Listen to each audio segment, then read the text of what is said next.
हम पढ़ने वाले हैं अटॉर्नी जनरल यानी महान्यायवादी। भारत के महान्यायवादी अनुच्छेद 76 में भारत के महान्यायवादी पेशे से अधिवक्ता होता है। संविधान में उल्लेखित है कि महान्यायवादी की नियुक्ति राष्ट्रपति के द्वारा होगी। तो महान्यायवादी उच्चतम न्यायालय के न्यायाधीश की नियुक्ति के लिए योग्यता रखने वाला व्यक्ति होना चाहिए। यह राष्ट्रपति के इच्छानुसार यानी प्रसाद पर्यंत अपना पद धारण करेगा। महान्यायवादी के वेतन भत्तों का निर्धारण राष्ट्रपति के द्वारा किया जाएगा। संसदीय विधि के द्वारा न्यायालय में केसों के अनुसार उसकी उपस्थिति और को ध्यान में रखते हुए उसके पारिश्रमिक यानी वेतन इत्यादि का निर्धारण किया जाएगा। वो कितने दिन उपस्थित रहा मतलब कोर्ट में। तो सामान्यतः महान्यायवादी का कार्यकाल सरकार के कार्यकाल से निर्धारित होता है। ये इसलिए संविधान में महान्यायवादी का कोई निश्चित कार्यकाल का वर्णन नहीं है। सरकार के परिवर्तन के साथ महान्यायवादी का भी परिवर्तन हो जाता है। तो महान्यायवादी को प्रदान करने के तो महान्यायवादी है जो तो महान्यायवादी को सहायता प्रदान करने के लिए न्यायवादी को सहायता प्रदान करने के लिए दो सॉलिसिटर जनरल तथा अनेक सहायक सॉलिसिटर जनरल को नियुक्त किया जा सकता है। तो महान्यायवादी की सहायता के लिए ये नियुक्त किए जाते हैं। फिर दो सॉलिसिटर जनरल की नियुक्ति सामान्यतः 3 वर्ष के लिए होती है और अन्य सहायक सॉलिसिटर जनरल की नियुक्ति भी होती है।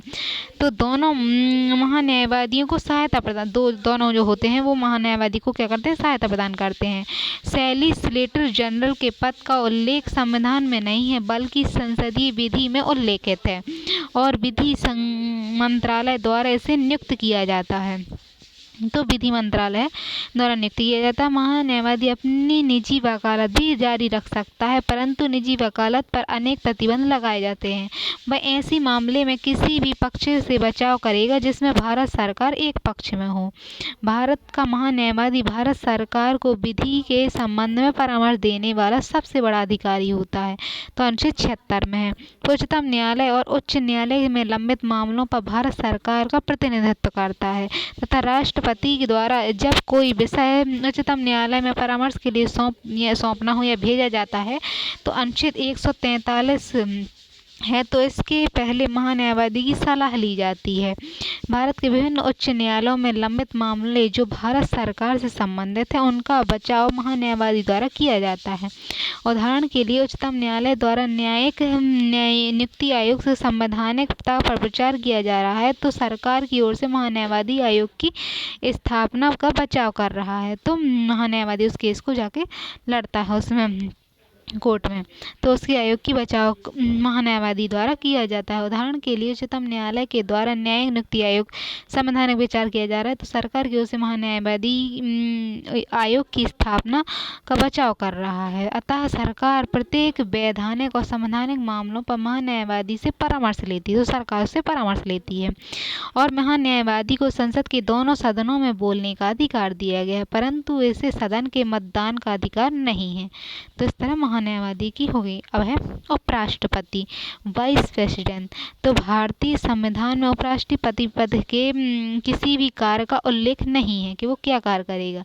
तो भारत के संसदीय शासन में संवैधानिक प्रधान राष्ट्रपति तथा शक्तियों का वास्तविक प्रधान प्रधानमंत्री होता है।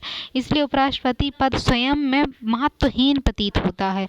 इसके लिए कोई कार्य आवंटित करना कठिन है। इसलिए भारतीय संविधान निर्माता इंग्लैंड की संसदीय व्यवस्था से अत्यधिक प्रभावित थे परंतु भारतीय संविधान पर अमेरिका के अध्यक्ष शासन प्रणाली का भी प्रभाव है। तो भारत के राष्ट्रपति निर्वाचन का तरीका अमेरिकी राष्ट्रपति से अलग है परंतु निर्वाचन का प्रावधान अमेरिका से प्रभावित है। तो अमेरिकी प्रावधान में उपराष्ट्रपति पद का प्रावधान है। तो भारतीय संविधान निर्माता ने उपराष्ट्रपति पद का निर्माण किया है। ऐसे संसदीय शासन के प्रावधानों के अनुरूप नहीं है, मतलब संसद के शासन में जो है उसके प्रावधानों के अनुरूप नहीं है। इसलिए उपराष्ट्रपति के लिए योग्यता क्या होनी तो वह भारत का नागरिक हो, वह 35 वर्ष की आयु पूरी कर चुका हो, राज्यसभा का सदस्य बनने की योग्यता रखता हो। तो इस तरह उसका कार्य है। फिर निर्वाचन की प्रक्रिया तो अनुच्छेद 66 में है। उपराष्ट्रपति का निर्वाचन संसद के दोनों सदनों के सदस्यों से मिलकर होता है। निर्वाचन मंडल द्वारा होगा। फिर अनुपातिक प्रतिनिधित्व पद्धति के अनुसार एकल संकरी मत और गुप्त मतदान द्वारा होता है इसका प्रस्ताव और अनुमोदक। तो राष्ट्रपति पद के उम्मीदवार के नामांकन के लिए कम से कम 20 सदस्य प्रस्तावक के रूप में और 20 सदस्य उसके अनुमोदक के रूप में आवश्यक हैं। फिर रिजर्व बैंक ऑफ इंडिया में 15,000 रुपये की जमानत राशि जमा करना उपराष्ट्रपति उम्मीदवार के लिए आवश्यक होगा। तो फिर वो चुनाव लड़ सकता है। फिर कार्यकाल इसका क्या है, तो उपराष्ट्रपति का कार्यकाल 5 वर्ष का। तो उपराष्ट्रपति का जो कार्यकाल है वो 5 वर्ष का होता है और वह राज्यसभा के तत्कालीन सदस्यों के बहुमत के प्रस्ताव द्वारा पद से हटाया जा सकता है। तो राज्यसभा प्रारंभ करेगी उसे हटाना, जिससे लोकसभा सहमत हो जाए तो वो हट जाएगा। इस कार्यकाल से पहले वह अपने पद से त्याग पत्र भी दे सकता है, अगर चाहे तो त्याग पत्र दे सकता है। जगदीश धनखड़ जी ने दे दिया है।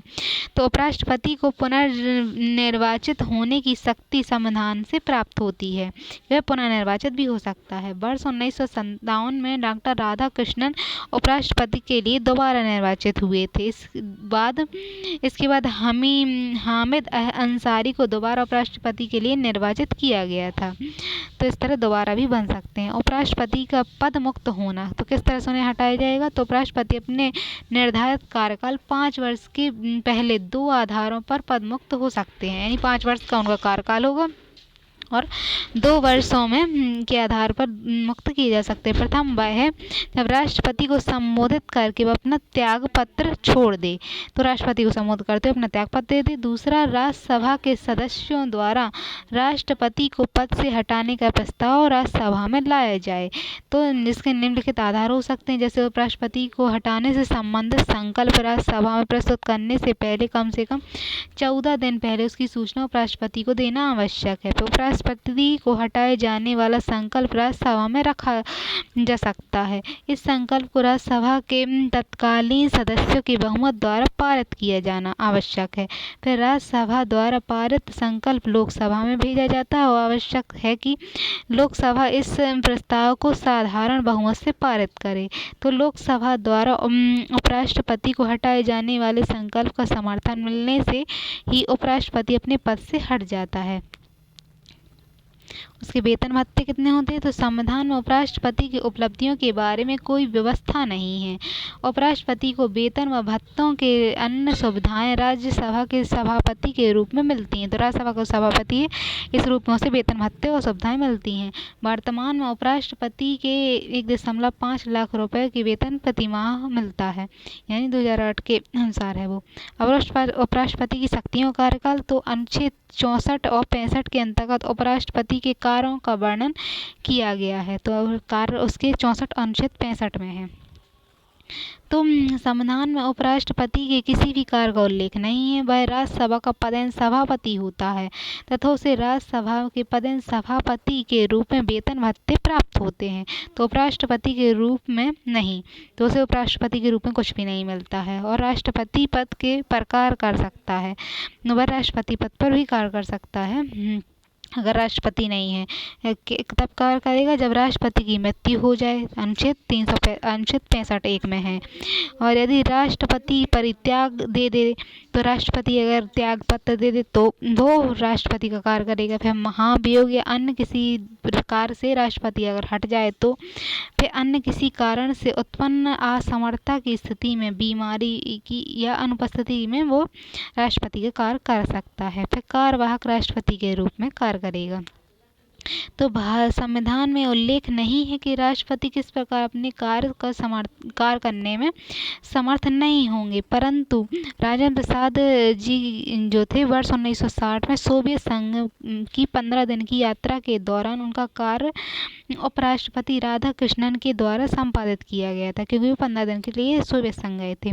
तो राष्ट्रपति यह निर्धारित कर सकता है कि कब वह अपने कार्य को करने में समर्थ हैं और किस समय वह पुनः अपने कार्य संपादित करना चाहते हैं तो राष्ट्रपति और उपराष्ट्रपति दोनों पद रिक्त होने के बात अगर होती है तो राष्ट्रपति के कार्यों का संपादन भारत के, अगर राष्ट्रपति भी नहीं है उपराष्ट्रपति भी नहीं है तो फिर भारत का जो उच्चतम न्यायालय के मुख्य न्यायाधीश है उसके द्वारा राष्ट्रपति के कार्य को संपादित किया जाएगा। और वर्ष 1969 में तत्कालीन डॉक्टर जाकिर हुसैन की मृत्यु हो गई थी। राष्ट्रपति जो थे राष्ट्रपति डॉक्टर जाकिर हुसैन की मृत्यु हो गई थी और बीबी गिरी राष्ट्रपति के कार्य का निर्वहन कर रहे थे, परंतु उन्होंने राष्ट्रपति के चुनाव में भाग लेने के लिए उपराष्ट्रपति के पद से त्याग पत्र दे दिया। परिणाम स्वरूप उच्चतम न्यायालय के तत्कालीन मुख्य न्यायाधीश M.A. हमदुल्ला के द्वारा राष्ट्रपति के कार्य का संपादन किया गया। फिर राज्यसभा के सभापति के रूप में, तो सभापति के रूप में वो क्या करते हैं, उपराष्ट्रपति के संविधान में वर्णित कार्य राज्यसभा के सभापति के रूप में है। तो उपराष्ट्रपति का जो कार्य है वो क्या है, सभापति के रूप में कार्य करते हैं। उपराष्ट्रपति राज्यसभा का सदस्य नहीं होता, इसीलिए उसे राज्यसभा में मतदान करने का अधिकार प्राप्त नहीं है, बल्कि वह उपराष्ट्रपति पद के निर्वाचित होने के कारण राज्यसभा का सभापति होता है, इसलिए वह राज्यसभा का पदेन सभापति कहा जाता है। और राज्यसभा के कार्यवाही का संचालन सभापति का दायित्व है और वह राज्यसभा के कार्य के दौरान अपने मत का प्रयोग नहीं करता बल्कि निर्णायक मत का प्रयोग करता है। इसका अभिप्राय है कि यदि राज्यसभा में किसी मुद्दे पर अगर सत्ता और पक्ष और विपक्ष के बीच होने वाले मतदान बराबर हो जाते हैं तो अंतिम मत का प्रयोग करेगा जिसका निर्णायक मत कहा जाएगा। वह अलंकारिक प्रावधान, तो उपराष्ट्रपति किसी भी प्रकार की संवैधानिक शक्तियाँ प्राप्त नहीं हैं और उपराष्ट्रपति इन समारोहों में भाग लेता है जहाँ किसी कारण से राष्ट्रपति भागीदारी संभव ना हो तो वहाँ उपराष्ट्रपति जाते हैं। तो उपराष्ट्रपति उन विदेशी राज्यों की यात्रा भी करते हैं जिनके साथ भारत के संबंध अत्यंत मैत्रीपूर्ण हों और विश्वविद्यालय में होने वाले समारोह एवं सामाजिक सांस्कृतिक कार्यक्रमों में वह सरकार का प्रतिनिधित्व करते हैं। अब है प्रधानमंत्री। तो भारत में संसदीय शासन प्रणाली अपनाई गई है जिसके अनुसार राष्ट्रपति संसद के शासन का संवैधानिक प्रधान होता है जिसके नाम से संघ का कार्य संचालन होता है, जबकि प्रधानमंत्री शासन का प्रशासनिक प्रमुख होता है तो जो कि शक्तियों का वास्तविक प्रयोग करता है। भारतीय संविधान में प्रधानमंत्री की शक्तियों किसी प्रकार का उल्लेख नहीं है बल्कि राष्ट्रपति की शक्तियों का उल्लेख है, इसलिए व्यवहारिक रूप में प्रधानमंत्री के द्वारा राष्ट्रपति की शक्तियों का ही प्रयोग किया जाता है।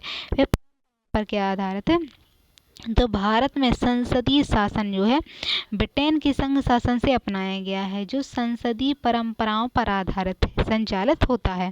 ब्रिटेन में प्रधानमंत्री की शक्तियाँ लिखित नहीं है बल्कि संसदीय परंपराओं पर आधारित है। इसी प्रकार भारतीय प्रधानमंत्री की शक्तियाँ भी परंपराओं पर आधारित हैं।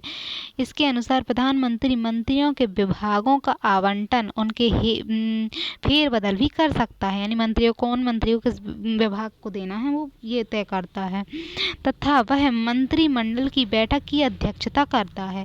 प्रधानमंत्री की अनुपस्थिति में प्रधानमंत्री ही निर्धारित करता है कि मंत्रिमंडल का कौन सा सदस्य मंत्रिमंडल की बैठक की अध्यक्षता करेगा, तो वो निर्धारित करता है कि जब वो नहीं होगा तो कौन अध्यक्षता करेगा उसकी जगह। प्रधानमंत्री ही मंत्रिमंडल के समकक्ष विचार के लिए एजेंडे का निर्माण करता है। प्रधानमंत्री राष्ट्रपति और मंत्रिमंडल के मध्य संपर्क की कड़ी के रूप में कार्य करता है। तो क्या है, वह राष्ट्रपति और मंत्रिमंडल की संपर्क की कड़ी का कार्य करता है। वह प्रधानमंत्री लोकसभा का नेता होता है, वह समकक्षों में प्रधान होता है जिसका अभिप्राय है कि वह मंत्रियों के समान होते हुए भी मंत्रिपरिषद का नेता है। मंत्रिपरिषद में किसी की मंत्री की मृत्यु के पश्चात मंत्रिपरिषद यह बना रहता है, यानी कोई मंत्री यदि मृत्यु हो जाती है तो मंत्रिपरिषद का कुछ नुकसान नहीं होता, बना रहता है। जबकि प्रधानमंत्री की मृत्यु के बाद समूचा मंत्रिपरिषद विघटित हो जाता है और नए मंत्रिपरिषद के निर्माण की आवश्यकता होती है, तो पूरा मंत्रिपरिषद नया बनेगा। अब है नीति निर्माता के रूप में, तो शासन की वास्तविक शक्ति शक्तियाँ मंत्रालय में निहित होती हैं। प्रधानमंत्री क्रमिक मंत्रालय का प्रधान होता है तथा परमाणु ऊर्जा विभाग, महासागरीय विभाग भी प्रधानमंत्री के अंतर्गत होते हैं। प्रधानमंत्री इन अन्य किसी भी मंत्रालय को अपना नियंत्रण में रख सकता है। उदाहरण के लिए भारत में पहले प्रधानमंत्री नेहरू ने विदेश मंत्रालय को सदैव अपने पास रखा। यदि कोई मंत्रालय किसी अन्य मंत्री को नहीं सौंपा गया है तो प्रधानमंत्री की निगरानी में होगा। इसके अतिरिक्त प्रधानमंत्री सभी मंत्रालयों को निर्देश देता है, मंत्रालयों के बीच समन्वय भी कर सकता है। इसीलिए प्रधानमंत्री के समकक्षों में प्रधान माना जाता है, सभी में प्रधान होता है वो।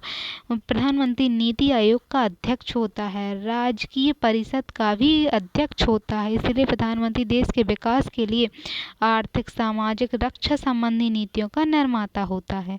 प्रधानमंत्री द्वारा महत्वपूर्ण अंतर्राष्ट्रीय समझौते किए जाते हैं। अब प्रधानमंत्री की राजनैतिक शक्ति की राजनीति किस तरह से करता है वो, तो लोकतंत्र में जनता की इच्छाओं का सर्वाधिक महत्व होता है। जनता की इच्छा, तो लोकसभा द्वारा जनता की इच्छाओं का प्रतिनिधित्व किया जाता है और प्रधानमंत्री लोकसभा का नेता होता है। तो लोकसभा के चुनाव में विभिन्न राजनीतिक दल भागीदारी करते हैं।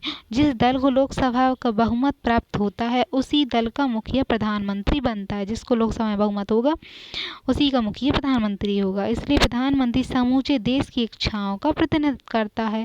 सैद्धांतिक रूप से लोकसभा के द्वारा प्रधानमंत्री का चयन किया जाता है, परंतु व्यवहारिक रूप में राजनीतिक दलों द्वारा प्रधानमंत्री को लोकसभा चुनाव से पहले ही प्रधानमंत्री की उम्मीदवारी के लिए घोषित किया जाता है। यानी पहले से ही डिसाइड हो जाता है कि प्रधानमंत्री कौन बनेगा। तो इंदिरा गांधी और राजीव गांधी पहले से ही प्रधानमंत्री पद के लिए दावेदार के रूप में घोषित कर दिए गए थे। फिर जब 16वीं लोकसभा का चुनाव हुआ तो नरेंद्र मोदी को भी चुनाव से पहले ही भारतीय जनता पार्टी के प्रधानमंत्री पद के उम्मीदवार के रूप में घोषित किया गया था। इसलिए प्रधानमंत्री राजनीतिक रूप से अत्यंत शक्तिशाली बन गए।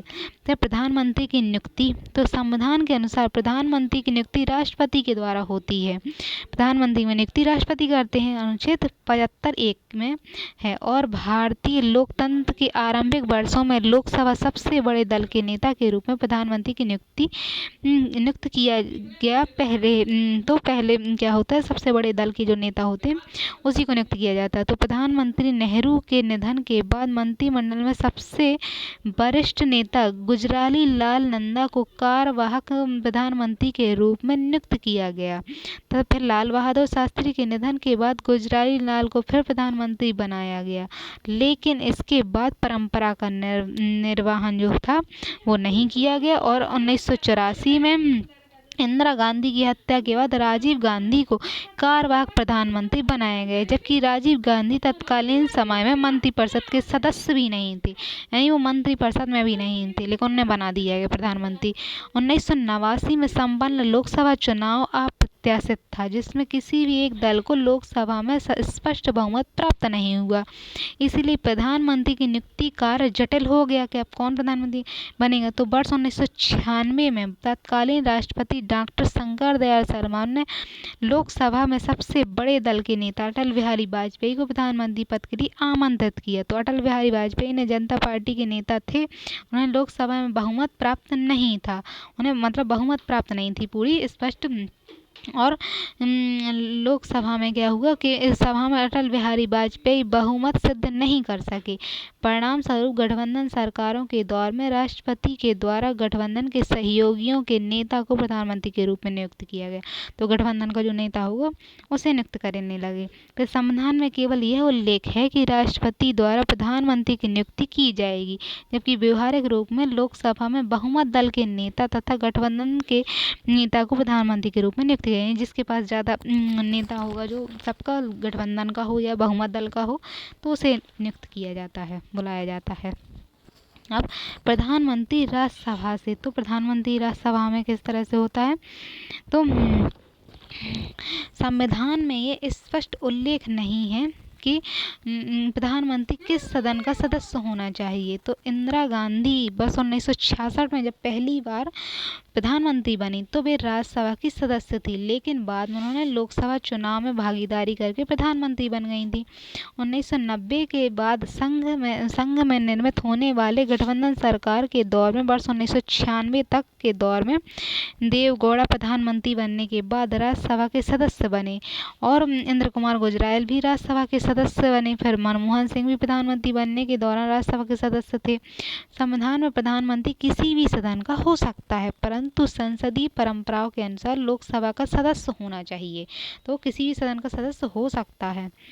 प्रधानमंत्री का शपथ ग्रहण। संविधान की तीसरी अनुसूची में संघ के मंत्रियों की शपथ है और गोपनीयता का प्रावधान है, अतः तीसरी अनुसूची में प्रधानमंत्री के अलग से प्रावधान नहीं है, बल्कि मंत्री पद की शपथ और गोपनीयता का प्रावधान प्रधानमंत्री के लिए लागू होता है। तो प्रधानमंत्री द्वारा संविधान के प्रति पूर्ण आस्था निष्ठा की शपथ ली जाती है तथा प्रधानमंत्री भारत की संप्रभुता अखंडता को बनाए रखने की शपथ लेते हैं। प्रधानमंत्री के रूप में अपने कर्तव्य और आस्था और पूर्ण निष्ठा से संपादित करने की शपथ लेते हैं। प्रधानमंत्री द्वारा यह भी शपथ लिया जाता है कि वह सभी लोगों के साथ संविधान और विधि के अनुसार उचित व्यवहार करेंगे और बिना किसी भय या असद्भावना लगाए अथवा पक्षपात रहित कार्य करेंगे। इसके अतिरिक्त प्रधानमंत्री के लिए गोपनीयता की शपथ का भी प्रावधान है, गोपनीयता की भी शपथ लेते हैं। प्रधानमंत्री के द्वारा यह कहा जाता है कि उसके समक्ष लाई गई किसी जानकारी को प्रत्यक्ष या परोक्ष रूप से किसी को संप्रेषित नहीं किया जाएगा और किसी व्यक्ति या व्यक्तिगत समूह को इसकी जानकारी नहीं देगा। वो प्रधानमंत्री के कर्तव्यों और कार्यकाल के संपादन के दौरान यदि आवश्यक हो तो वह कोई सूचना किसी को संप्रेषित कर सकता है। तो पूर्व प्रधानमंत्री डॉक्टर मनमोहन सिंह जो थे, उनके ऊपर गोपनीयता को भंग करने के आरोप लगाए गए। आलोचकों ने यहाँ तक कहा कि डॉक्टर मनमोहन सिंह के द्वारा प्रधानमंत्री कार्यकाल की महत्वपूर्ण गोपनीय सूचनाओं को कांग्रेस के अध्यक्ष सोनिया गांधी को संप्रेषित किया जा रहा है, यद्यपि प्रधानमंत्री द्वारा इसका खंडन किया गया। तो इस तरह के उन पर आरोप लगे थे।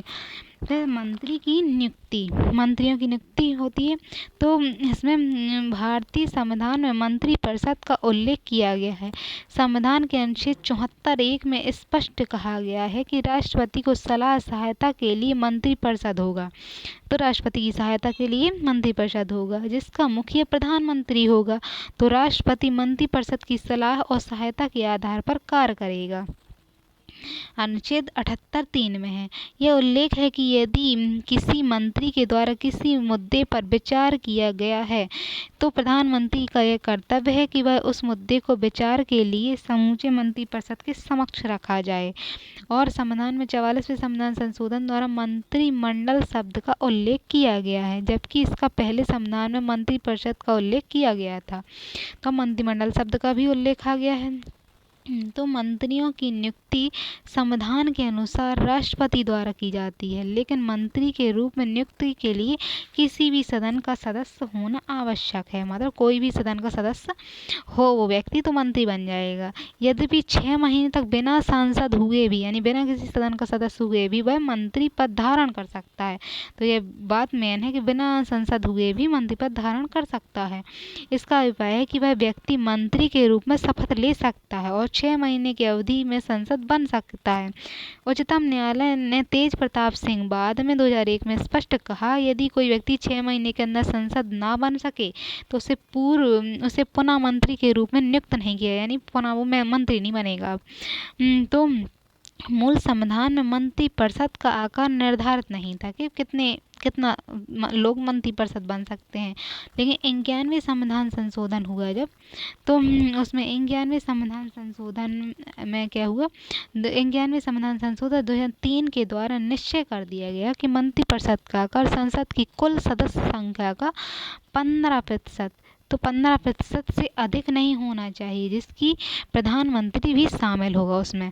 तो 15% से अधिक मंत्रिपरिषद नहीं होगा। फिर मंत्रियों की नियुक्ति का आधार, किस आधार पर मंत्री को नियुक्त करेंगे, तो भारत की संसद के शासन में सांसद को मंत्री के रूप में नियुक्त किया जाता है, परंतु व्यवहारिक रूप में मंत्रियों की नियुक्ति करते समय अनेक मापदंडों को ध्यान में रखा जाता है।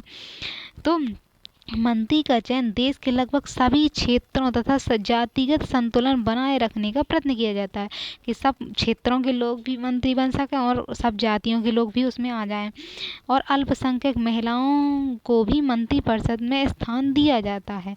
संघीय सरकार में मंत्रियों की संख्या 82 से अधिक नहीं हो सकती, इसीलिए सभी को वास्तविक प्रतिनिधित्व देना कठिन चुनौती होता है कि किस किस को कौन कौन सा मंत्री बना दें। तो वर्तमान में मंत्रियों के चयन में जाति धर्म के अतिरिक्त योग्यता को भी महत्व माना जा रहा है कि योग्यता होनी चाहिए, तो नहीं तो मंत्री बन गए कशाता नहीं। प्रधानमंत्री के फेर बदल में उनके निष्पादन को भी ध्यान में रखा गया है। अब कैबिनेट मंत्री, तो मंत्री बनाया जाता है तो उसमें कैबिनेट मंत्री कौन होगा, जो कैबिनेट मंत्री तो ये अपने विभाग के प्रमुख होते हैं। कैबिनेट मंत्री मंत्रिपरिषद का सबसे महत्वपूर्ण और केंद्र का भाग होता है, जो महत्वपूर्ण विभागों के प्रधान होते हैं। मंत्रिमंडल की बैठकें स्वाभाविक रूप से मंत्रिमंडल की जो बैठकें होती हैं उनमें वो स्वाभाविक रूप से भाग लेते हैं। मंत्रिमंडल के सदस्य राजनीतिक रूप से सर्वाधिक प्रभावशाली सांसद होते हैं, तो जिनका प्रभाव होता है संसद में वो ऐसे सदस्य होते हैं। कैबिनेट की अनेक समितियां होती हैं, उदाहरण के लिए कैबिनेट की राजनीतिक समिति, नियुक्ति से संबंधित समिति, रक्षा मामलों की समिति, निवेश से संबंधित समिति इत्यादि होती हैं। जो कैबिनेट मंत्री होते हैं जो मंत्रिपरिषद के महत्वपूर्ण मंत्री होते हैं बड़े वाले। अब राज्य मंत्री स्वतंत्र प्रभार, तो राज्य मंत्री जब स्वतंत्र प्रभार दिया जाता है यानी कैबिनेट मंत्रियों के अंतर्गत काम करने वाले मंत्री होंगे ये, तो राज्य मंत्री को जब स्वतंत्र प्रभार दिया जाता है तो राज्य मंत्री कैबिनेट मंत्री के रूप में कार्य करने लगता है। सामान्यतः छोटे मंत्रालयों का दायित्व राज्य मंत्री को सौंपा जाता है और स्वतंत्र प्रभार वाला राज्य मंत्री कैबिनेट की बैठकों में आमंत्रण के बाद भागीदार करते हैं, यानी कोई मंत्री नहीं है कैबिनेट वाला तो उसे स्वतंत्र प्रभार वाला मंत्री भी कैबिनेट की बैठकों में भाग लेगा। तो इस मंत्रालय संबंधित कोई विषय कैबिनेट के समक्ष है तो इस कैबिनेट की बैठकों में आमंत्रित किया जाता है। और जैसे खेल मंत्रालय, कॉर्पोरेट मंत्रालय जैसे छोटे मंत्रालयों में राज्य मंत्री या स्वतंत्र प्रभार का निर्माण किया जाता है। ये व्यवस्थित रूप से कैबिनेट मंत्री के समान होते हैं, परंतु कैबिनेट की बैठकों के छोटा बनाए रखने के लिए राज्य मंत्री के पद का निर्माण किया गया है। छोटे मंत्रालय इनको दिए जाते हैं और वो किसी बड़े मंत्रालय के अधीन आते हैं। अब है राज्य मंत्री, तो ये राज्य मंत्री स्वतंत्र प्रभार था। अब है राज्य मंत्री, तो राज्य मंत्री कैबिनेट मंत्री के अधीन कार्य करते हैं और सामान्यतः गृह मंत्रालय जैसे बड़े मंत्रालय में राज्य मंत्री की नियुक्ति होती है। तो जिस मंत्रालय के किसी भी विभाग का कार्यभार सौंप दिया जाता है, सामान्यतः राज्य मंत्री कैबिनेट की बैठकों में भाग नहीं लेते हैं। फिर होते हैं उप मंत्री, तो ये तीसरे स्तर के मंत्री होते हैं। ये विभाग के प्रशासनिक कार्यों का निर्वहन करते हैं, इन प्रशासनिक कार्य होते हैं जो विभाग के वो देखते हैं, लेकिन ये मंत्रिमंडल की बैठकों में भाग नहीं लेते और मंत्रिमंडलीय विचार विमर्श में उनकी भागीदारी नहीं होती। वर्तमान में उप मंत्री की नियुक्ति नहीं की जा रही है, तो उप मंत्री नहीं नियुक्त की जा रही, तो प्रशासक ही काम करते होंगे उसमें। अब है संसद के सचिव, तो केंद्रीय स्तर पर सत्ताधारी सांसदों को प्रधानमंत्री द्वारा शपथ दिलाई जाती है। तो सत्ताधारी जो संसद हैं तो उनको प्रधानमंत्री द्वारा शपथ दिलाई जाती है, जिन्हें संसदीय सचिव ही कहा जाता है। राज्य के स्तर पर सत्ताधारी पक्ष के चुने हुए प्रतिनिधियों को मुख्यमंत्री द्वारा शपथ दिलाई जाती है और संसदीय सचिव मंत्रियों को सहायता करते हैं। तो संसद के जो सचिव होते हैं वो मंत्रियों की सहायता करते हैं, इसलिए इनका दर्जा लगभग मंत्री के समान होता है, लेकिन प्रशासक होते हैं जी, इनका दर्जा मंत्रियों के समान होता है। भारत में विभिन्न राज्य सरकारों के द्वारा अनेक संसदीय सचिवों की नियुक्ति की जाती है, जिसके द्वारा संविधान में निर्धारित मंत्रिपरिषद के आकार का उल्लंघन नहीं होता है। तो संसद के सचिव बना दिए जाते हैं, प्रशासक नहीं होते, जो संसद के सचिव अलग बना जाते हैं, क्योंकि संसदीय सचिव को सैद्धांतिक रूप से मंत्रिपरिषद के समूह में नहीं रखा जाता है। तो जो और बच गए लोग होते हैं उन्हें संसद का सचिव बना दिया जाता है और मंत्रिपरिषद के ने भाग नहीं माना जाता। तो संविधान में मंत्रिपरिषद शब्द का प्रयोग किया गया है, साथ ही मंत्रिमंडल शब्द का भी उल्लेख है। फिर संसदीय विधि के द्वारा मंत्रियों के विभिन्न विभाग किए गए हैं। यानी मंत्रियों को बहुत सारे विभिन्न विभागों में वर्गीकृत किया गया है, जिसके अनुसार कैबिनेट मंत्री होता है, राज्य मंत्री होता है, राज्य मंत्री स्वतंत्र प्रभार भी होता है, इनकी नियुक्ति की जाती है। 91वें संविधान संशोधन 2003 के अनुसार मंत्रिपरिषद की अधिकतम संख्या का निर्धारण कर दिया गया है। अब मंत्रिपरिषद की संख्या लोकसभा राज्यसभा की कुल सदस्य संख्या का 15% से अधिक नहीं हो सकती। यानी लोकसभा है तो उसकी 15% से अधिक नहीं होगी, और वहाँ राज्यसभा में इसी तरह है। फिर प्रधानमंत्री मुख्यमंत्री पद भी इसमें शामिल होते हैं 15% में। फिर राष्ट्रीय राजधानी दिल्ली में मंत्रिपरिषद की संख्या 10% से अधिक नहीं होनी चाहिए। मंत्रिपरिषद के आकार को सीमित करने के कारण सरकारों के द्वारा संसदीय सचिव की स्थापना का प्रचलन शुरू हुआ। तो सरकारों ने क्या हुआ, संसद के सचिव बना लिए, जिससे राजनीतिक दलों के सदस्यों को अधिक लाभ दिया जा सके। तो राजनीति के जो सदस्य होते हैं तो उन्हें अधिक लाभ देने के लिए, पद देने के लिए, उनके लिए ऐसा किया गया है। अब लाभ का पद और संसदीय सचिव, तो लाभ का पद क्या है डिसाइड नहीं है। तो भारत की जो है भारतीय संविधान के अनुच्छेद 102 में और 191 में स्पष्ट उल्लेख है कि संसद और राज्य विधानसभा का सदस्य किसी भी लाभ के पद पर धारण नहीं होगा, यानी लाभ का पद धारण नहीं किया होना चाहिए। फिर संविधान में लाभ के पद को परिभाषित नहीं किया गया है। तो सुप्रीम कोर्ट ने क्या है, उच्चतम न्यायालय ने लाभ के पद को परिभाषित करते हुए कहा कि यह पद संघ और राज्य सरकार के अधीन होते हैं तो उस पर नियुक्त व्यक्ति को लाभ प्राप्त हो रहा हो, जो संघ के और राज्य के अंतर्गत होते हैं तो उन्हें लाभ भी प्राप्त हो रहा हो अथवा लाभ प्राप्त होने की संभावना हो, तो लाभ का पद कहा जाएगा।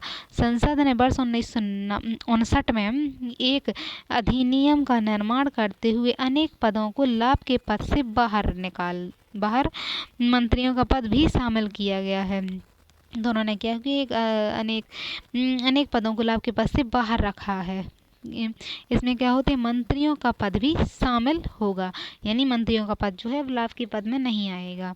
अधिनियम में संशोधन करते हुए योजना आयोग के उपाध्यक्ष को भी लाभ के पद से बाहर रखा गया। योजना आयोग का जो उपाध्यक्ष होगा वो भी लाभ के पद से बाहर, यानी वो लाभ का पद नहीं है। इसी प्रकार विभिन्न राज्य विधानसभाओं के अधिनियम का निर्माण करके यह प्रावधान किया गया कि संसद का सचिव का पद भी लाभ के पद में शामिल नहीं होगा। तो उन्होंने बना दिया कि संसद का सचिव जो है वो लाभ के पद नहीं है, इसीलिए उन्होंने सचिव बनाने चालू कर दिए। फिर दिल्ली का मुद्दा, तो दिल्ली में अरविंद केजरीवाल सरकार के द्वारा 21 संसदीय सचिवों की नियुक्ति की गई। यह संख्या अपने आप में ऐतिहासिक है, क्योंकि दिल्ली सरकार ऐसी विधि का निर्माण नहीं किया गया है, उन्होंने ऐसी विधि का निर्माण नहीं किया था कि जिसमें संसदीय सचिव को लाभ के पद से दायरे से बाहर रखा गया हो। तो इसलिए वैधानिक रूप से दिल्ली के 21 विधायक जो हैं वो लाभ के पद पर बने हुए थे। तो इस समस्या को देखते हुए दिल्ली विधानसभा के विधायकों की सदस्य संख्या को बचाने के लिए अधिनियम का निर्माण किया, जिसमें राष्ट्रपति की मंजूरी प्राप्त हुई। तो राष्ट्रपति की मंजूरी प्राप्त हुई, यदि कोई विधेयक लाभ के पद पर बना हुआ है तो इसकी सदस्यता का अंतिम निर्धारण राष्ट्रपति और राज्यपाल और निर्वाचन आयोग की सलाह से किया जाएगा। इसलिए दिल्ली के 21 विधायकों के भविष्य के निर्धारण का अधिकार चुनाव आयोग के हाथ में था। अब न्यायपालिका का निर्णय। 2016 में पंजाब हरियाणा उच्चतम न्यायालय ने निर्णय देते हुए कहा कि संसदीय सचिव की नियुक्ति संविधान की मूल भावना के प्रतिकूल है। संसद के सचिव की नियुक्ति न्यायपालिका ने कहा कि संसद की भावनाओं के संविधान की भावना के प्रतिकूल है, क्योंकि उसमें है ही नहीं ऐसा। संविधान में मंत्रिपरिषद का आकार निर्धारित कर दिया गया और संसद सचिव की नियुक्ति करके संविधान की मूल भावों का उल्लंघन किया जा रहा है। तो संसद तथा विधानसभा के द्वारा निर्मित कोई भी विधि संविधान के मूल प्रावधान के विरुद्ध नहीं होनी चाहिए। अब है प्रधानमंत्री एवं गठबंधन सरकार। तो प्रधानमंत्री जब आए और गठबंधन की सरकार आई तो स्वतंत्रता के बाद भारत के पहले प्रधानमंत्री नेहरू अत्यधिक शक्तिशाली प्रधानमंत्री थे। उन्हें लोकसभा में 2/3 सदस्यों का समर्थन प्राप्त था। सरदार पटेल की मृत्यु के बाद कांग्रेस पार्टी नेहरू के नेतृत्व में चुनौती देने वाला कोई नहीं था। नेहरू के बाद इंदिरा गांधी अपने पहले कार्यकाल में कमजोर प्रधानमंत्री थी। लाल बहादुर शास्त्री की मृत्यु के बाद 1966 में जब इंदिरा गांधी प्रधानमंत्री बनी तब वे राज्यसभा की सदस्य थीं और 1969 में उन्होंने कांग्रेस के विभाजन के बाद इंदिरा गांधी सरकार लोकसभा की अन्य दलों के समर्थन पर निर्भर थी। तो वो पहले कार्यकाल में कमजोर थी, लेकिन 1971 में इंदिरा गांधी लोकसभा के चुनाव में 2/3 बहुमत प्राप्त हो गया और वे शक्तिशाली के रूप में उभर आई। तो इंदिरा गांधी शासनकाल के दौरान संसदीय शासन की बजाय प्रधानमंत्री शासन कायम हो गया, क्योंकि प्रधानमंत्री की शक्तियां मंत्रिमंडल के सदस्यों की तुलना में अधिक शक्तिशाली हो गई। प्रधानमंत्री लोकसभा से नियंत्रित होने की बजाय लोकसभा को नियंत्रित करने लगी, तो वो लोकसभा को नियंत्रित करने लगी। गठबंधन सरकारों के दौर में किसी एक दल को लोकसभा में बहुमत प्राप्त नहीं हुआ और फिर उस समय क्या हुआ, किसी एक दल को स्पष्ट बहुमत प्राप्त भी नहीं हुआ था। तो वास्तविक रूप से मिली जुली सरकारों का दौर 1977 में माना जाए। जब गठबंधन सरकार आई तो मिली जुली सरकारें आने लगी। जब मोरारजी देसाई के नेतृत्व में सरकारें बनी तो 1989 में भारत में गठबंधन सरकार का युग आरंभ हुआ और गठबंधन सरकार के दौर में प्रधानमंत्री की शक्ति का ह्रास हुआ। फिर 89 से लेकर 2013 तक संघ में गठबंधन सरकारों का निर्माण हुआ। किसी दल का लोकसभा में स्पष्ट बहुमत प्राप्त नहीं हो सका। इसके कारण प्रधानमंत्री अनेक दलों के सहयोग के आधार पर निर्मित हुआ। 1991 में जब चंद्रशेखर प्रधानमंत्री बने तब उनके दल में 54 सांसद थे। कांग्रेस दल के द्वारा उन्हें बाहर से समर्थन लिया गया था। वर्ष 1966 में प्रधानमंत्री देवेगौड़ा कांग्रेस के बाहरी समर्थन पर निर्भर थे। 1998 में जब अटल बिहारी वाजपेयी बने तो अनेक दलों के समर्थन से सत्ता में बने रहे। तो 2004 से लेकर 2013 तक मनमोहन सिंह प्रधानमंत्री बने रहे, लेकिन अनेक दलों के समर्थन पर निर्भर थे। यदि प्रधानमंत्री राजनीतिक रूप से कमजोर है तो संवैधानिक रूप से शक्तिशाली नहीं हो सकता है। इसलिए संसदीय शासन मूल परंपरा के अनुसार प्रधानमंत्री लोकसभा का नेता होता है, परंतु डॉक्टर मनमोहन सिंह लोकसभा के सदस्य ही नहीं थे, क्योंकि वो राज्यसभा से चुनकर आए थे। तो गठबंधन सरकारों के दौर में प्रधानमंत्री पद जो था उसमें समानांतर यूपीए सरकार के अध्यक्ष पद का भी विकास हुआ और यूपीए सरकार जो थी अध्यक्ष सोनिया गांधी थी उनकी यूपीए सरकार। तो कांग्रेस पार्टी की अध्यक्ष थी। राजनीतिक रूप से सोनिया गांधी शक्तिशाली थी, जबकि संवैधानिक शक्तियाँ मनमोहन सिंह के में निहित थीं। तो सामूहिक उत्तरदायित्व के आधार पर कार्य करते थे। परंतु गठबंधन सरकार के दौर में मंत्रिमंडल के सदस्यों द्वारा मंत्रिमंडल के निर्णय से सार्वजनिक रूप से असहमत व्यक्त किया गया।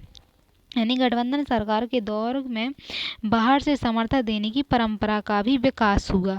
परिणाम स्वरूप अनेक राजनीतिक दल सत्ता का लाभ प्राप्त कर रहे थे, परंतु किसी के प्रति उत्तरदायी नहीं थे। यानी सत्ता का लाभ तो सब प्राप्त कर रहे थे एक दूसरे से उधारी पर लेकर, लेकिन उत्तरदायित्व नहीं था, क्योंकि बाहर से समर्थन देने वाले दलों की भागीदारी सरकार में नहीं थी। यानी बाहर से वो समर्थन दे रहे थे लेकिन उनके पास उत्तरदायित्व कुछ नहीं था।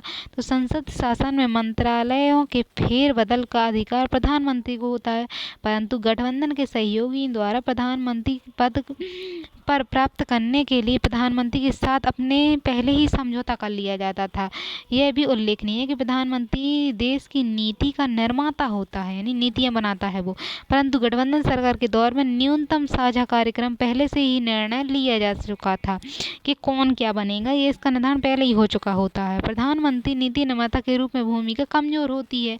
फिर 16वीं लोकसभा वर्ष 1984 के बाद पहली बार किसी दल को संसद में स्पष्ट बहुमत प्राप्त हुआ, तो नरेंद्र मोदी जी शक्तिशाली प्रधानमंत्री के रूप में उभरे। प्रधानमंत्री जो मोदी हैं वो शक्तिशाली प्रधानमंत्री के रूप में उभर कर आए। इंदिरा गांधी के बाद नरेंद्र मोदी का उभरना सबसे शक्तिशाली प्रधानमंत्री के रूप में हुआ और भारत ने पुनः प्रधानमंत्री शासन का उदय हुआ। प्रधानमंत्री के नाम से लोकसभा चुनाव लड़ा गया और प्रधानमंत्री ने अपने सबसे करीबी सहयोगी राजनाथ सिंह, अरुण जेटली, सुषमा स्वराज को महत्वपूर्ण विभाग सौंपे और मंत्रिमंडल का आकार भी अत्यंत छोटा रखा गया, जिसमें प्रधानमंत्री कार्यालय की शक्तियों में निर्णय वृद्धि हुई, यानी निर्णय जल्दी जल्दी लिए गए। फिर प्रधानमंत्री ने विदेश यात्राओं में महत्वपूर्ण नीतियों की घोषणा की और विदेश मंत्री के रूप में सुषमा स्वराज की भूमिका अत्यंत गौण प्रतीत होती है। प्रधानमंत्री के द्वारा अपने दल के सांसदों पर भी प्रभावी नियंत्रण कायम है, तो अपने संसदों पर भी उनका नियंत्रण कायम था। फिर उप प्रधानमंत्री का क्या होता है, तो भारतीय संविधान में उप प्रधानमंत्री का उल्लेख नहीं है, इसलिए तकनीकी रूप से उप प्रधानमंत्री कैबिनेट मंत्री ही है होते हैं, परंतु राजनीतिक कारणों से उप प्रधानमंत्री के पद का निर्माण किया जाता है। जैसे सरदार पटेल भारत के पहले उप प्रधानमंत्री थे। बाद में वर्ष 1967 में उप प्रधानमंत्री पद का पुनः निर्माण हुआ, 67 में हुआ बाद में, जब मोरारजी देसाई इंदिरा गांधी के शासनकाल के दौरान उप प्रधानमंत्री थे। तो उप प्रधानमंत्री सभी शक्तियाँ एक कैबिनेट मंत्री की शक्ति होती है, यानी कैबिनेट मंत्री के समान होता है। उदाहरण के लिए अटल बिहारी वाजपेयी प्रधानमंत्री के कार्यकाल में लाल कृष्ण अडवाणी गृह मंत्री थे, जिन्हें उप प्रधानमंत्री के रूप में नियुक्त किया गया था। उप प्रधानमंत्री का पद शक्तिशाली प्रधानमंत्रियों के दौर में अनुपस्थित रहता है, यानी कोई उप प्रधानमंत्री नहीं होता, और प्रधानमंत्री की नियुक्ति ज्यादातर कमजोर प्रधानमंत्रियों के कार्यकाल के दौरान होती, जिन्हें या तो अपने दल के से पूर्ण समर्थन प्राप्त नहीं होता या प्रधानमंत्री दल का लोकसभा में पूर्ण बहुमत नहीं होता, यानी उन्हें लोकसभा में पूर्ण बहुमत नहीं होता, तो वो किसी को फिर रखना पड़ता है। अब राष्ट्रपति और प्रधानमंत्री के बीच संबंध, राष्ट्रपति और प्रधानमंत्री के बीच संबंध किस तरह से रहते हैं, तो भारतीय संविधान में संसदीय शासन प्रणाली अपनाई गई है, जिसके अनुसार राष्ट्रपति कार्यपालिका का संवैधानिक प्रधान, प्रधानमंत्री वास्तविक प्रधान होता है। तो समूची कार्यपालिक शक्तियां राष्ट्रपति में नहीं होती, परंतु व्यवहारिक में प्रधानमंत्री के पास होती हैं। राष्ट्रपति अपने कार्य मंत्रिपरिषद यानी प्रधानमंत्री की सहायता और सलाह के अनुसार करता है। संविधान निर्माताओं ने यह कल्पना की कि राष्ट्रपति मंत्रिपरिषद के अभाव में कोई कार्य नहीं करेगा, और भारत में इस मुद्दे पर 1960 में एक बहस प्रारंभ हो गई, जब तत्कालीन राष्ट्रपति डॉक्टर राजेंद्र प्रसाद ने कहा था कि संविधान में कोई भी ऐसा स्पष्ट प्रावधान नहीं है जो राष्ट्रपति सदैव मंत्रिपरिषद की सलाह सहायता के आधार पर कार्य करने के लिए बाध्य करे। तो स्पष्ट प्रावधान है कि वो बाध्य करे। उच्चतम न्यायालय के द्वारा राष्ट्रपति और प्रधानमंत्री के बीच संबंधों को शमशेर सिंह बाद में 1955 में स्पष्ट किया गया। 1953 में के अनुसार राष्ट्रपति एक संवैधानिक प्रधान है और मंत्रिपरिषद की सहायता के आधार पर कार्य करेगा। 1974 में है, तो न्यायपालिका के अनुसार इन दोनों प्रावधानों को एक साथ देखने की आवश्यकता है, अलग अलग नहीं। अतः संविधान में राष्ट्रपति मंत्रिपरिषद के अलावा कार्य नहीं कर सकता तथा शासन की वास्तविक शक्तियां प्रधानमंत्री में होती हैं। इसीलिए राष्ट्रपति संविधान की विवेकाधीन शक्तियां प्राप्त नहीं है। तो इस पर विवाद उत्पन्न होते रहे। फिर इंदिरा गांधी के प्रधानमंत्री बनने के बाद राष्ट्रपति जो थे उनकी संवैधानिक शक्तियाँ सीमित करने का प्रयास किया गया। राष्ट्रपति जैसे कि इंदिरा गांधी ने 24वें संविधान संशोधन 1971 प्रस्तुत किया और कहा कि इसमें कहा गया कि राष्ट्रपति संविधान संशोधन पर वीटो प्रयोग नहीं करेगा, तो अब भी नहीं करता है। इंदिरा गांधी ने 42वें संविधान संशोधन 1976 के द्वारा प्रावधान किया कि राष्ट्रपति मंत्रिपरिषद की सहायता सलाह के अनुसार कार्य करेगा, जिससे यह विवाद समाप्त हो गया कि राष्ट्रपति प्रधानमंत्री की सलाह के अलावा कार्य कर सकता है या नहीं। 1970 में जनता पार्टी की सरकार में 42वें संविधान संशोधन 1976 के प्रावधान में परिवर्तन नहीं किया गया, परंतु राष्ट्रपति के एक अतिरिक्त शक्ति प्रदान की गई, जिसके अनुसार राष्ट्रपति मंत्रिपरिषद की सलाह को एक बार पुनः विचार की लौटा सकता है। यानी उन्होंने कहा था कि वीटो शक्ति प्रयोग नहीं कर सकता, लेकिन उन्होंने राष्ट्रपति को एक शक्ति दे दी कि हाँ पुनः विचार के लिए लौटा सकते हैं, परंतु मंत्रिपरिषद दोबारा इसे राष्ट्रपति के समक्ष प्रस्तुत करे तो उन्हें हस्ताक्षर करने के अलावा कोई विकल्प नहीं होगा। यद्यपि यह संशोधन के बावजूद व्यवहारिक रूप में राष्ट्रपति की स्वाभाविक शक्तियाँ प्राप्त हो जाती हैं, तो उन्हें स्वाभाविक रूप में थोड़ी शक्तियाँ प्राप्त हो जाती हैं। अब जब प्रधानमंत्री अचानक मृत्यु हो जाए तो स्वविवेक से नए प्रधानमंत्री की नियुक्ति करता है। तो स्वविवेक की शक्ति है उनमें। जब सरकार अल्पमत में हो तो वह लोकसभा अपना विश्वास मत खो दे, तो ऐसी स्थिति में वह राष्ट्रपति प्रधानमंत्री मंत्रिपरिषद की सलाह के अनुसार कार्य नहीं करेगा, क्योंकि उनके पास बहुमत नहीं है। यदि सरकार बनने के लिए किसी दल के पास बहुमत नहीं है तो राष्ट्रपति स्वविवेक से किसी भी दल के सदस्य को आमंत्रित करेगा और व्यवहारिक रूप में राष्ट्रपति 1996 के बाद से सबसे बड़े गठबंधन के नेता को आमंत्रित करता है। तो स्वविवेक है। फिर पुनर्विचार के लिए भेजने के मामले में भी राष्ट्रपति स्वविवेक का प्रयोग करता है। वो चाहे तो भेजेगा, नहीं चाहे तो नहीं भेजेगा। यदि मंत्रिमंडल सदन में विश्वास मत सिद्ध ना हो और राष्ट्रपति लोकसभा को विघटित करने में स्वविवेक का प्रयोग करेगा, किसी के पास बहुमत नहीं तो वो लोकसभा को विघटित कर देगा। इस तरह से उनके संबंध में मुद्दे हैं। प्रधानमंत्री का कर्तव्य, तो संविधान में प्रधानमंत्री राष्ट्रपति के प्रति कर्तव्य का उल्लेख किया गया है। तो प्रधानमंत्री का कर्तव्य होगा कि वह संघ के प्रशासन और विधान से संबंधित मंत्रिपरिषद के सभी निर्णयों को राष्ट्रपति को संप्रेषित करे। अनुच्छेद 78(1) में लिखा है कि वो सारे मामले राष्ट्रपति को बताए, लेकिन संघ के प्रशासन और विधान से संबंधित ऐसी सूचनाओं को प्रदान करे जिसमें राष्ट्रपति मांग करे। जब राष्ट्रपति मांग करे तब भी वो दे देगा, सारी बातें बताएगा। अनुच्छेद 78(2) में भी है, यदि किसी मुद्दे पर मंत्री ने विचार न किया हो तो राष्ट्रपति ऐसे मुद्दे को मंत्रिपरिषद के समक्ष रख सकता है। तो कैसे, यदि किसी मुद्दे पर एक मंत्री ने विचार ना हुआ तो सभी मंत्रियों के सामने भी राष्ट्रपति रख सकता है। अनुच्छेद 78(3) में है जो। तो इस तरह मंत्री राष्ट्रपति को सूचना देगा। फिर इसमें विवाद तब उत्पन्न हुआ जब राष्ट्रपति प्रधानमंत्री के मध्य दूसरा सबसे बड़ा विवाद प्रधानमंत्री कर्तव्यों को जुड़ा हुआ है। राष्ट्रपति ज्ञानी जैल सिंह और प्रधानमंत्री राजीव गांधी के बीच संबंध में बड़ा विवाद उत्पन्न हुआ। संवैधानिक संकट के उत्पन्न होने की आशंका व्यक्त की गई, क्योंकि ज्ञानी जैल सिंह का आरोप था कि प्रधानमंत्री उन्हें संघ शासन के संबंधित प्रशासन में एवं विधायन की सूचना नहीं दे रहे हैं। विधि किस तरह बन रही है, क्या हो रहा है, तो उसकी सूचना नहीं दे रहे हैं, राष्ट्रपति का कहना था। तो प्रधानमंत्री अपने संवैधानिक कर्तव्यों का उल्लंघन कर रहे हैं। प्रधानमंत्री राजीव गांधी ने तर्क दिया कि प्रधानमंत्री राष्ट्रपति को कोई सूचना नहीं देने के लिए बाध्य नहीं है, बल्कि प्रधानमंत्री सूचना को उचित समझेंगे तो सूचनाएं राष्ट्रपति को संप्रेषित करेंगे। वे कह रहे हैं हम बाध्यकारी नहीं है। प्रधानमंत्री के अनुसार कार्यपालिका की वास्तविक शक्तियां प्रधानमंत्री में निहित हैं, वास्तविक शक्तियां प्रधानमंत्री हैं, वो कह रहे हैं।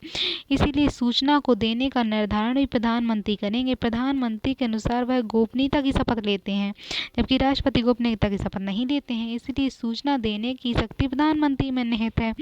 तो वर्ष 1990 के बाद भारतीय शासन में गठबंधन सरकारों का दौर प्रारंभ हुआ, जिसमें प्रधानमंत्री की शक्तियां कमजोर हुई। परिणाम स्वरूप राष्ट्रपति ने प्रभावी शक्तियों का प्रयोग किया और भारतीय राष्ट्रपति का निर्वाचन अखिल भारतीय रूप से होता है और वह संविधान की रक्षा की शपथ लेता है। भले ही गोपनीयता की नहीं लेता, लेकिन रक्षा की शपथ लेता है संविधान की। इसलिए व्यवहारिक रूप में वह प्रभाव का प्रयोग करने में सक्षम है। तो वर्तमान में राष्ट्रपति के निर्वाचन में किसी दल का प्रभाव नहीं, बल्कि राष्ट्रपति निर्वाचन विभिन्न दलों के बीच आम सहमति के आधार पर होता है, नहीं सब दलों की सहमति से होता है। तो वर्तमान में राष्ट्रपति और प्रधानमंत्री के बीच सहयोग संबंधपूर्ण बने हुए हैं। तो ये विवाद उत्पन्न हुआ था, लेकिन अब संबंधपूर्ण अच्छे संबंध बने हुए।